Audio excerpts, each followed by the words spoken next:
All right, now onto the throttle housing.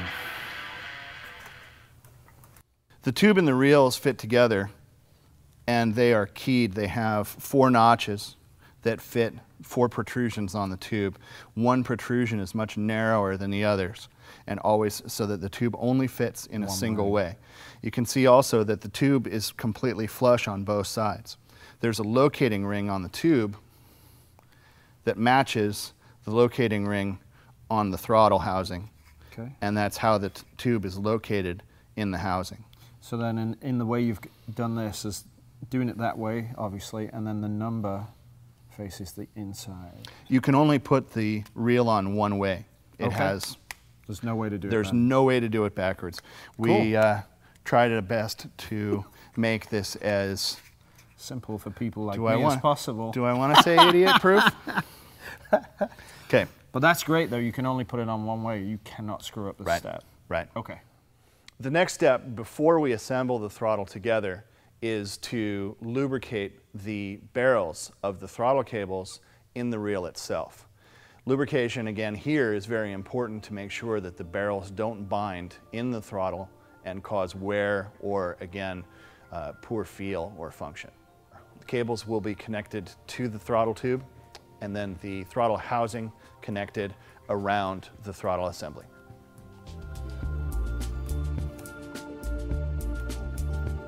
Right, so our throttle housing is in, our cables are routed. We've got everything ready to go. The throttle housing is tight. So what's our next test to make sure we've done it right?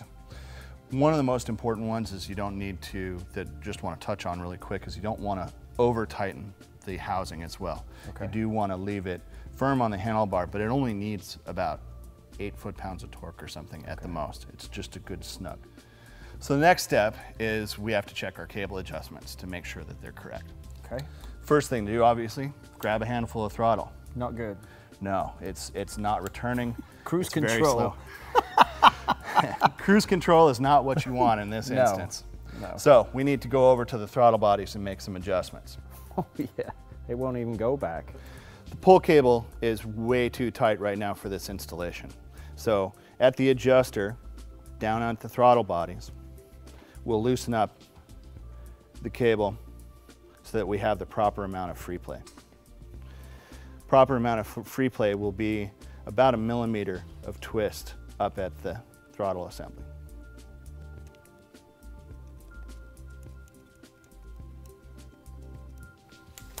Oh yeah. Much better. See here how quickly and easily it snaps back. The amount of effort to twist it is also now much reduced. This is proper adjustment. Now that the adjustment is correct, it's time to do the final tightening on the adjusters at the throttle bodies. These again don't need a lot of torque, just a good snug. Now that we have the throttle installed and the cables adjusted, everything is feeling really good on the throttle. It's snapping back quickly and feels very smooth. Now it's time, at least in this particular installation on this GSXR, to install the accessory switch, which will fit right on the handlebar where the original used to be. In this situation, in installing this switch, there is a locating pin on the housing of the switch to make sure that the switch does not rotate on the handlebar when you're trying to operate it. This is an important safety feature of the switch and is something that should not be ignored. So what we need to do now is fit the switch onto the handlebar, determine where our location is going to be, and drill the handlebar for that pin. Now that we have the hole drilled in the handlebar, we're ready to install the switch. You can feel it click into place, nice and stable. Now, because of the locating pin, we don't need to make these very tight at all. Okay, all we've got left is some wiring, so what do we need to do to finish that piece off? Okay, switch is mounted, everything is all set there, and so now you need to route the wiring from the accessory switch to the proper location as the original wiring was routed.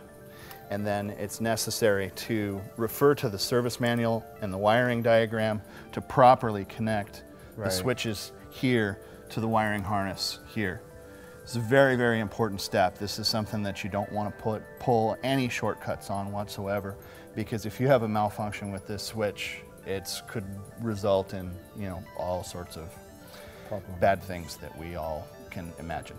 And also on this, we still have the 2 pins for the brake master as well on this end of the harness. Correct. As well. Yes, if this is used as a street motorcycle, you have the connectors here that are also at this end that will go into the wiring harness. There's a small wiring diagram that comes with this switch that identifies all the colors so that it makes it easier on you. Okay, great. Yep. Let's get Once this gets wired up, we're ready to rock. Gotta put some nice grips on here and we're ready to go. Okay, carry on, sir. Okay.